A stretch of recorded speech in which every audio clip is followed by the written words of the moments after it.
This is a TRF PSA, the Murphybill, a $25 an hour minimum wage. News and events the headlines omit. Legislation that stands for a simple premise. A minimum wage in the United States of America should be a living wage in the United States of America. This is the most powerful, the most affluent, the wealthiest country in the world. There is no reason that somebody should go to work full-time in this country and not be able to pay their bills. Right? There is no excuse for it.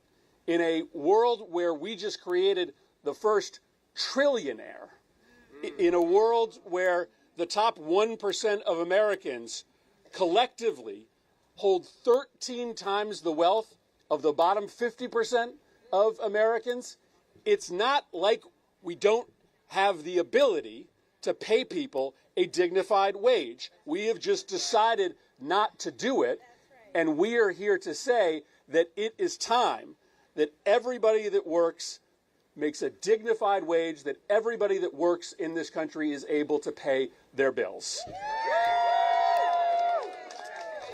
And by the way, we are not alone. Now, some people are going to say, well, wait a second, jumping from $7 an hour to $25 an hour, that's a big jump. Well, let me tell you two things. First, we didn't pick this number out of thin air. $25 is the amount of money that you need to just pay your bills on a weekly basis. It's not a luxury wage. Second, if wages had just kept up with the increase in worker productivity, right, instead of the increases in productivity accruing to the benefit of the 1%, guess what the minimum wage would be today? $25. Right? So we're not picking this number out of thin air. It's what you need to pay your bills. It's what the wage would be if we had decided to equally distribute the gains in productivity between workers and owners. But let me tell you something else. When you poll Americans and ask them an open question, what do you think the minimum wage should be in America? Here's what Democrats say in answer to that poll: $27. But here's what Republicans and independents say: $26 an hour.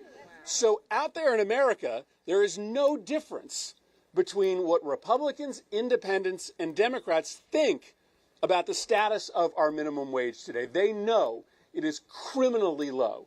They know that nobody in this country should work full-time and live in poverty. And so, well, for the time being, this may seem like a tough political issue here. Out there in regular America, there is agreement that the minimum wage should be a living wage in this country.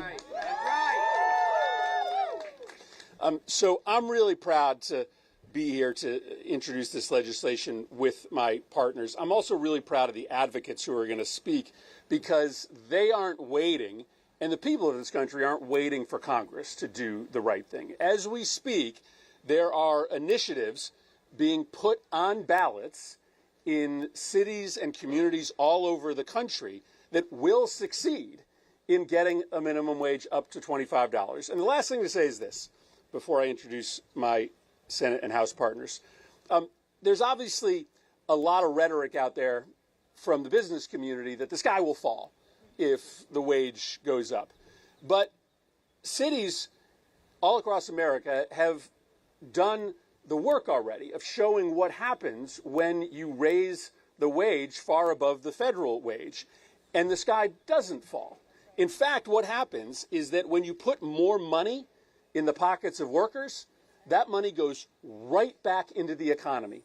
And so the people that worry legitimately that they won't be able to have the money to pay their employees the extra minimum wage find very quickly that when everybody in that community is being paid a fair wage, that money goes right back into the businesses and they are able to pay that wage. It's a virtuous cycle. And so don't believe the scare tactics. This is possible.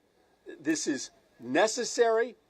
And to me, it's a consensus reform that both Republicans and Democrats support. So we're going to push this really hard, and I'm going to turn this over. U.S. Senator Chris Murphy, a Democrat from Connecticut, on Thursday announced he will introduce the Living Wage for All Act, a bicameral legislation to increase the federal minimum wage to $25 an hour.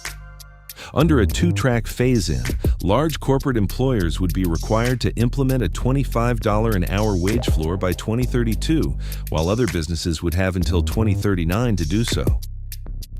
The bill would also guarantee a living wage for workers by mandating automatic, continued increases of the federal minimum wage to 2/3 of the national median wage.